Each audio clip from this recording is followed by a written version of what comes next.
வணக்கம். தமிழ்நாட்டு வரலாற்றில் தவிர்க்க முடியாத பெயர் தமிழரசன். தமிழர் நலனுக்காக போராடிய அவர் 1987ஆம் ஆண்டு செப்டம்பர் 1ஆம் தேதி வீழ்த்தப்பட்டார். இன்று அவருடைய நினைவு நாள்.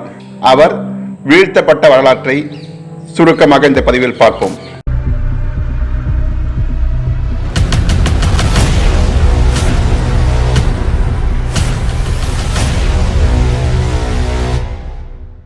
தோழர் தமிழரசன் கடலூர் மாவட்டத்தில் உள்ள மதகளிர் மாணிக்கம் என்னும் ஊரில் 1945ஆம் ஆண்டு ஏப்ரல் 14ஆம் தேதி பிறந்தார்.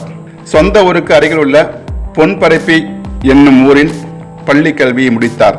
அதன் பிறகு கோவையில் உள்ள ஒரு பொறியியல் கல்லூரியில் கல்லூரி படிப்பை முடித்தார்.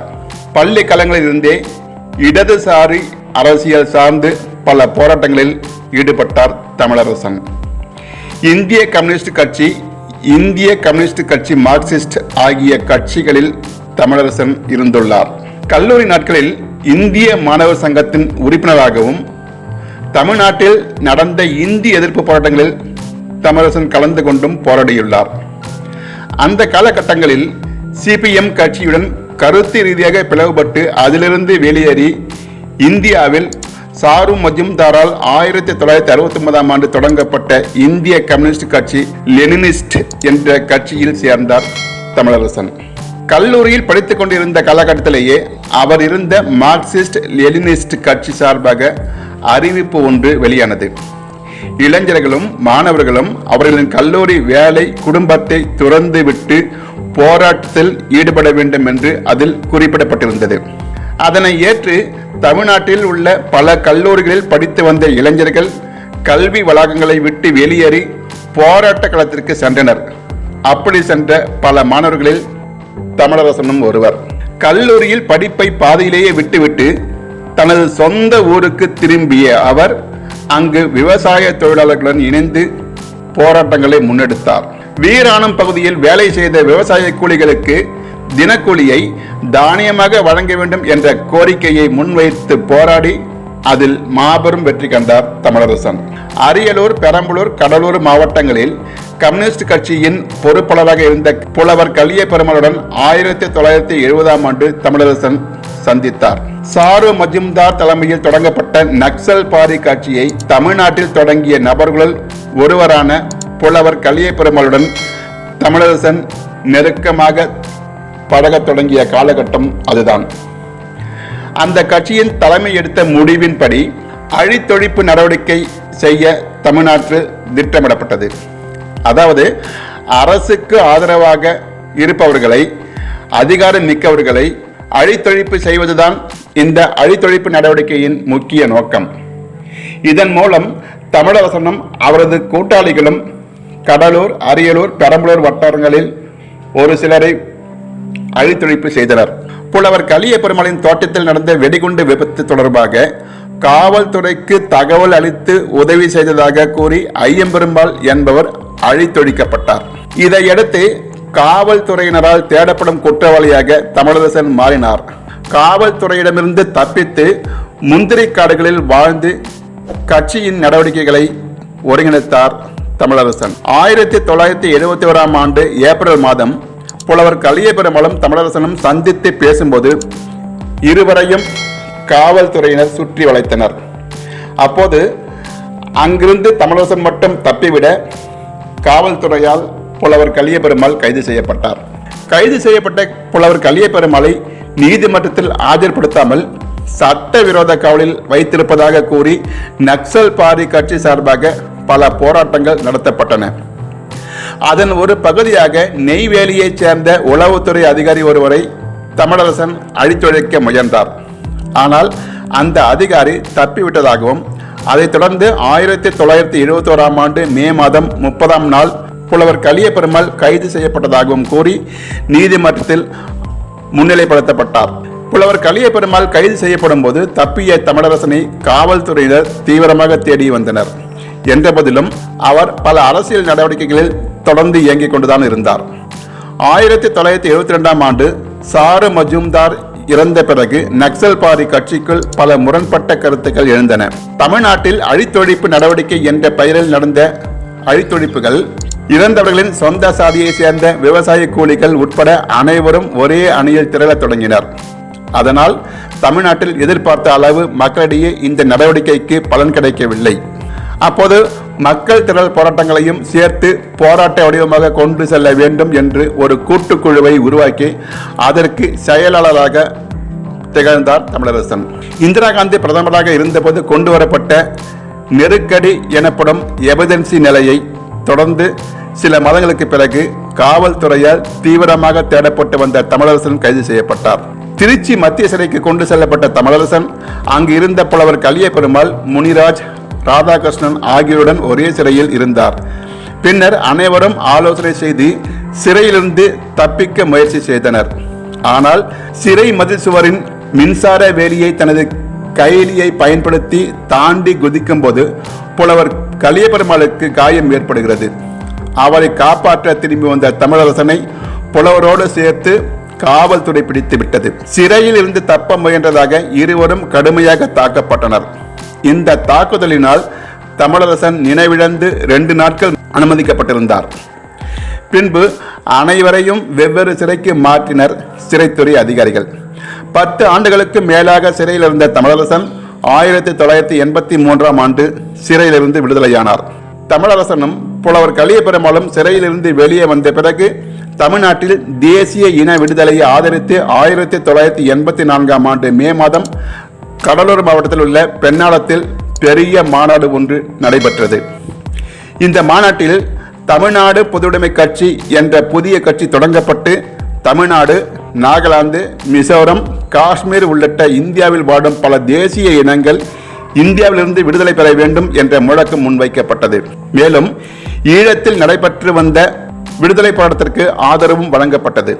அரசியலில் இயக்கமாக தமிழ்நாடு பொதுவுடைமை கட்சி செயல்பட்ட நிலையில் அதன் ஆயுத பிரிவாக தமிழ்நாடு விடுதலை படை உருவாக்கப்பட்டது. இந்த படைக்கு தமிழரசன் தலைமை தாங்கினார். 1985ஆம் ஆண்டு விடுதலை புலிகளை எதிர்த்து சண்டையிட இந்திய அமைதிப்படையை அனுப்ப முடிவு செய்திருந்தார் ராஜீவ்காந்தி. மேலும் காவிரி ஆற்றுக்கு குறுக்கே கர்நாடகாவில் பல அணைகள் கட்ட கர்நாடக அரசு நடவடிக்கையும் எடுத்து வந்தது. இவற்றை எதிர்த்து தமிழரசன் உள்ளிட்ட பலர் தமிழ்நாட்டில் போராட்டம் நடத்தினர்.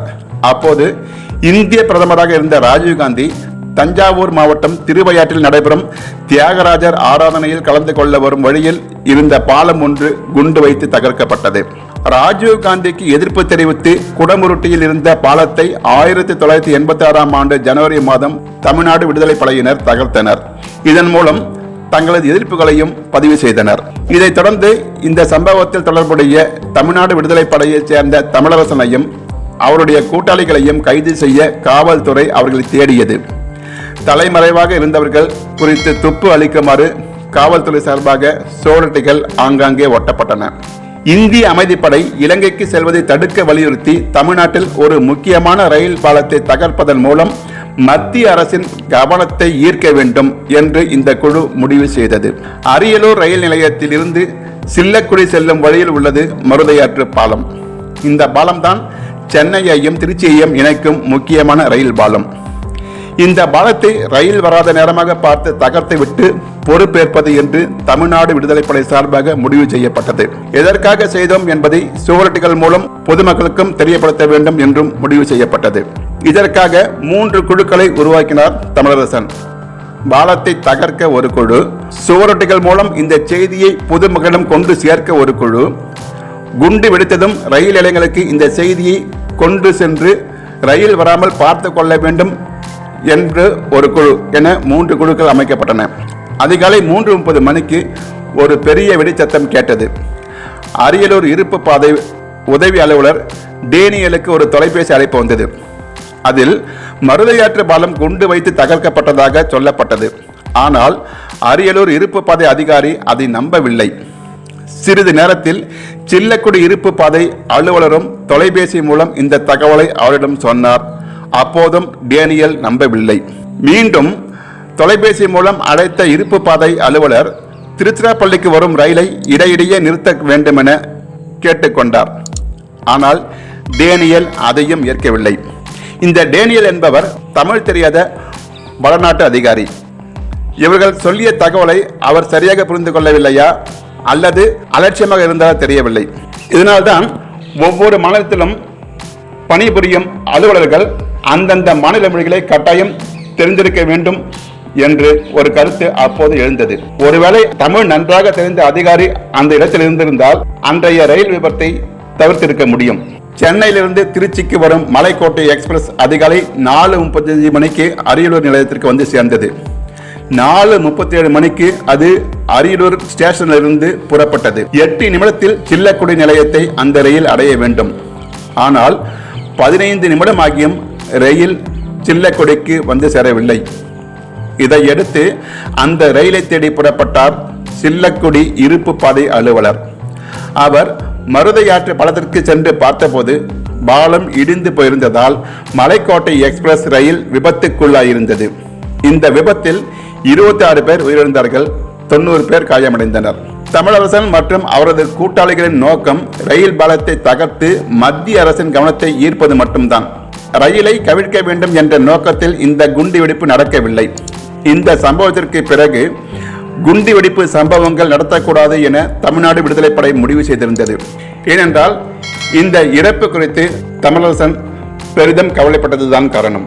இந்த நிலையில் காவிரி பிரச்சனையில் மத்திய அரசுக்கு எதிராக செயல்பட திட்டமிட்டு தமிழ்நாடு விடுதலை படை கர்நாடகாவில் காவிரி ஆற்றின் குறுக்கே கட்டப்படும் அணையை தகர்க்க முடிவு செய்தார். அதற்கு பொருளுதவி தேவைப்பட்டது. அதனால் அணையில் குண்டு வைக்க பணம் தேவைப்பட்ட நிலையில் பொன்பரப்பில் உள்ள ஒரு வங்கியை கொள்ளையடிக்க தமிழரசனும் அவரது கூட்டாளிகளும் முடிவு செய்தனர். இதற்காக 1987 ஆண்டு செப்டம்பர் மாதம் 1ஆம் தேதி வங்கிக்கு சென்று கொள்ளையடிக்க முயற்சி செய்த போது அங்கிருந்த நபர்களாலும் பொதுமக்களாலும் அடித்து கொலை செய்யப்பட்டார் தமிழரசன். நாங்கள் தமிழ்நாடு விடுதலை படையை சேர்ந்தவர்கள் என கல் இருந்த நபர்களை நோக்கி தமிழரசனும் உடன் இருந்தவர்களும் கூறியிருக்கின்றனர். ஆனால் பொதுமக்கள் அதை நம்பாமல் தமிழரசனுடன் சேர்த்து உடன் சென்ற தர்மலிங்கம், ஜெகநாதன், அன்பழகன், பழனிவேலு உள்ளிட்ட 5 பேரும் அடித்தே கொல்லப்பட்டனர். தோழர் தமிழரசனின் நோக்கம் தமிழ்நாட்டு மக்கள் அனைத்து வகையான உரிமைகளும் பெற்று சாதி மத வேறுபாடுகளின்றி குறிப்பாக வன்னியர் மக்களும் தாழ்த்தப்பட்ட மக்களும் தமக்குள் இருக்கும் பகைமைகளை மறந்து ஒன்றிணைந்து சகோதரர்களாக வாழ வேண்டும். அதே நேரத்தில் மற்ற அனைத்து சமூகங்களும் தமிழர்கள் என்ற புள்ளியில் ஒன்றிணைய வேண்டும். தங்களுக்குள் இருக்கும் வேற்றுமைகளை கலைந்து அனைவரும் தமிழ்நாட்டின் உரிமைக்காக குரல் கொடுக்க வேண்டும் என்று விரும்பினார். அத்தகைய கொள்கை குன்று இறந்த தினம் இன்று.